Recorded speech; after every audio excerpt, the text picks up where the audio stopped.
السلام علیکم۔ حرم کعبہ کے سیاہ غلاف کے نیچے ایک ایسی نشانی موجود ہے جو جنت سے زمین پر آئی، جو انسانوں کے گناہوں سے سیاہ ہوئی اور جو قیامت کے دن گواہی دے گی۔ یہ ہے حجر اسود، اللہ کی نشانی، رحمت کی علامت اور مسلمان کے دل کی دھڑکن۔ آئیے اس مقدس پتھر کی تاریخ جانتے ہیں۔ حجر اسود کیا ہے؟ حجر اسود وہ مقدس پتھر ہے جو کعبہ کے جنوب مشرقی کونے میں نصب ہے۔ دنیا بھر کے مسلمان حج اور عمرہ کے دوران اسے چھونے یا اس کی طرف ہاتھ اٹھا کر اشارہ کرتے ہیں۔ اسے جنت کا پتھر کہا گیا ہے اور یہ اللہ تعالیٰ کی نشانیوں میں سے ایک نشانی ہے۔ حجر اسود کا آسمانی نزول کہ یہ جنت سے آیا ہوا پتھر ہے۔ احادیث کے مطابق حجر اسود جنت سے اتارا گیا۔ جب یہ دنیا میں نازل ہوا تھا تو دودھ سے بھی زیادہ سفید تھا، لیکن انسانوں کے گناہوں نے اسے سیاہ کر دیا۔ حضرت آدم علیہ السلام کا زمانہ۔ روایات کے مطابق جب حضرت آدم علیہ السلام جنت سے زمین پر آئے اور توبہ قبول ہوئی، فرشتوں نے ان کے لیے کعبہ کی جگہ پر ایک گھر بنایا۔ اسی وقت حجر اسود بھی جنت سے نازل ہوا اور حضرت آدم علیہ السلام نے اسے کعبہ کی دیوار میں نصب کیا۔ یہ انسانیت کی تاریخ میں سب سے پہلا مقدس پتھر مانا جاتا ہے۔ حضرت آدم علیہ السلام کا دور۔ جب حضرت ابراہیم علیہ السلام اور حضرت اسماعیل علیہ السلام نے کعبہ کی تعمیر نو کی تو حضرت جبرائیل علیہ السلام نے انہیں حجر اسود لا کر دیا۔ انہوں نے اسے موجودہ مقام رکن اسود پر نصب کیا۔ حضرت ابراہیم علیہ السلام نے کہا کہ اے اللہ، اسے لوگوں کے لیے ہدایت کا ذریعہ بنا۔ اسی وقت سے یہ طواف کی ابتدا کا مقام قرار دیا گیا۔ نبی کریم خاتم النبیین صلی اللہ تعالیٰ علیہ وسلم کے زمانے کا مشہور واقعہ کہ حجر اسود کی دوبارہ تنصیب کا فیصلہ ہوا۔ جب قریش نے خانہ کعبہ کی تعمیر دوبارہ کی تو مختلف قبائل میں یہ جھگڑا ہوا کہ حجر اسود کون نصب کرے گا۔ قریب تھا کہ جنگ چھڑ جائے۔ اسی وقت نبی کریم خاتم النبیین صلی اللہ تعالی علیہ وسلم وہاں تشریف لائے۔ قریش نے فیصلہ کیا کہ جو شخص سب سے پہلے داخل ہوگا وہ فیصلہ کرے گا، اور وہ رسول اللہ صلی اللہ تعالی علیہ وآلہ وسلم تھے۔ آپ صلی اللہ تعالی علیہ وآلہ وسلم نے اپنی چادر بچھائی، حجر اسود کو اس پر رکھا، تمام سرداروں سے کہا کہ چادر کے کنارے پکڑیں۔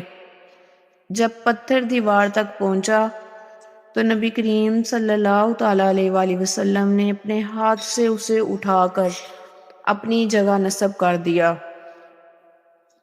یوں ایک بڑی جنگ نبی کریم خاتم النبیین صلی اللہ تعالی علیہ وآلہ وسلم کی حکمت سے ٹل گئی۔ حجر اسود کو نقصان پہنچانے کے واقعات 605 ہجری میں سیلاب آیا۔ سیلاب میں کعبہ کی دیوار گر گئی مگر حجر اسود محفوظ رہا۔ کرامتہ کا حملہ 317 ہجری میں۔ اسلامی تاریخ کا بدترین واقعہ۔ کرامتہ نامی باغی گروہ نے مکہ پر حملہ کیا، ہزاروں حاجیوں کو شہید کیا، حجر اسود کو نکال کر بحرین لے گئے۔ تقریباً 22 سال تک حجر اسود اپنی جگہ سے غائب رہا۔ بعد میں خلیفہ کی کوششوں سے اسے واپس لایا گیا۔ جب پتھر واپس آیا تو ٹوٹ چکا تھا، اسی لیے آج اسے چاندی کے خول میں رکھا گیا ہے۔ حجر اسود کی موجودہ حالت: آج حجر اسود 8 ٹکڑوں پر مشتمل ہے۔ سب ٹکڑے چاندی کے مضبوط خول میں محفوظ ہیں۔ اصل پتھر سیاہ ہے، لیکن درمیان میں ہلکے سرخ اور بھورے رنگ کے نشان بھی پائے جاتے ہیں۔ اس کے ٹکڑے اصل بیت اللہ کی تعمیر کے دوران قدرتی طور پر جڑے ہوئے ہیں۔ حجر اسود کو چومنے کی اہمیت: حدیث میں آتا ہے کہ حجر اسود قیامت کے دن گواہی دے گا جس نے اسے حق کے ساتھ چھوا یا بوسہ دیا ہوگا، یعنی یہ پتھر گواہی دینے والا مقدس پتھر ہے۔ حجر اسود کی خوشبو: اس میں ایک قدرتی خوشبو ہے جسے دنیا کا کوئی عطر نہیں دے سکتا۔ غلاف کعبہ کے محافظ اسے عطر لگاتے ہیں، مگر اصل خوشبو اس کے اندر سے آتی ہے۔ حجر اسود کی حفاظت: آج اسے اسٹیل، چاندی، خصوصی سیکیورٹی کے ساتھ محفوظ رکھا گیا ہے تاکہ کوئی نقصان نہ پہنچ سکے۔ حج اور عمرہ میں حجر اسود کا عمل: طواف کی ابتدا ہمیشہ رکن اسود سے ہوتی ہے۔ طواف کے پہلے چکر پر اگر ممکن ہو تو بوسہ، ورنہ ہاتھ سے چھونا، ورنہ دور سے ہاتھ اٹھا کر اشارہ کرنا۔ ہر حالت میں یہی نیت ہو: یا اللہ، میں تیری رضا کے لیے طواف کر رہا ہوں۔ حجر اسود کی نشانی: یہ اللہ کی نشانیوں میں سے ایک نشانی ہے، جیسے صفا و مروہ، مقام ابراہیم، حجر اسماعیل۔ اس سے معلوم ہوا کہ ہم اسے اللہ کی عبادت سمجھ کر چومتے ہیں، اس کے اندر کوئی خدائی طاقت نہیں، یہ اللہ کی نشانی ہے، معبود نہیں۔ اس کا مختصر خلاصہ آپ کو بتاتی جاؤں: یہ پتھر جنت سے نازل ہوا۔ شروع میں اس کا رنگ سفید تھا، لوگوں کے گناہوں کی وجہ سے سیاہ ہوا۔ اسے حضرت آدم علیہ السلام نے نصب کیا۔ حضرت ابراہیم علیہ السلام نے تعمیر کعبہ کے وقت دوبارہ نصب کیا۔ نبی کریم صلی اللہ تعالیٰ علیہ وآلہ وسلم کی حکمت سے قبائلی جنگ کو ٹال دیا گیا۔ یہ 22 سال تک کرامتہ نے لوٹ کر بحرین میں رکھا اور اب 8 ٹکڑوں میں چاندی کے خول میں موجود ہے۔ یہ قیامت کے دن گواہی دے گا۔ تو اس کا اختتام میں اس دعا سے کرتی ہوں: اے رب کعبہ، اے رب حجر اسود، جس نے اپنے گھر کو امن کی جگہ بنایا، جس نے اپنی نشانیوں میں ہدایت رکھی، اے اللہ، جیسے تو نے اپنے مقدس گھر کو عزت دی، ویسے ہی ہمارے دلوں کو بھی ایمان کی روشنی سے بھر دے، ہمیں بھی ویسی ہی عزت عطا فرما۔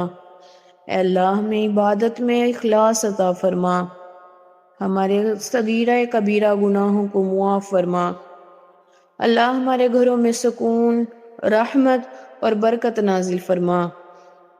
اے رب حسین، جس طرح حاجی تیرے گھر کا طواف کرتے ہوئے حجر اسود کو چومتے ہیں، اسی طرح ہمارے دلوں کو بھی اپنی رحمت کا بوسہ عطا فرما۔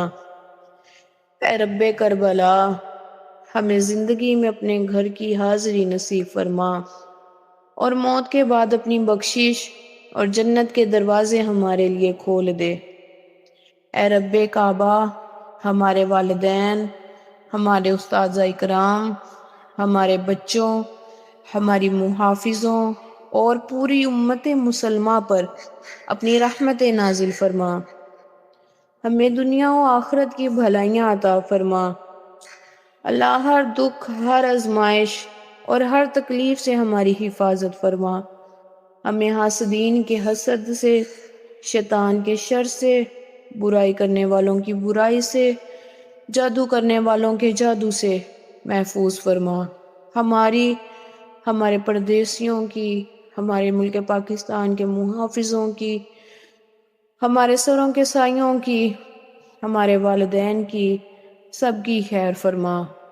اللہ انہیں وسیع رزق عطا فرما۔ الہی جس رزق کی خاطر وہ اپنوں سے، اپنے پیاروں سے، اپنے اہل و عیال سے دور بیٹھے ہیں، ان کے رزق کی تلاش کی خاطر میرے مالک انہیں وہ رحمتوں والا رزق عطا فرما۔ اللہ ہماری اولادوں کو نیک صالحہ بنا، انہیں ایسا بنا جو تجھے اور تیرے حبیب کے نقش قدم پر چل کر آپ کو خوش اور راضی کر سکیں۔ اے سب سے بڑھ کر مہربان اللہ، ہمیں سیدھے راستے پر چلا، اپنی محبت عطا فرما اور ہمیں ان لوگوں میں شامل کر جنہیں تو نے جنت کی خوشخبری دی ہے۔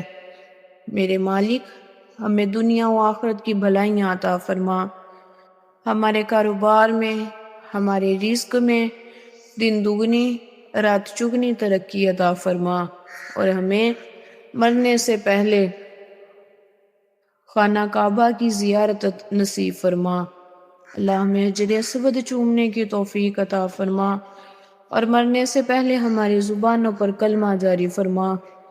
آمین ثم آمین یا رب العالمین۔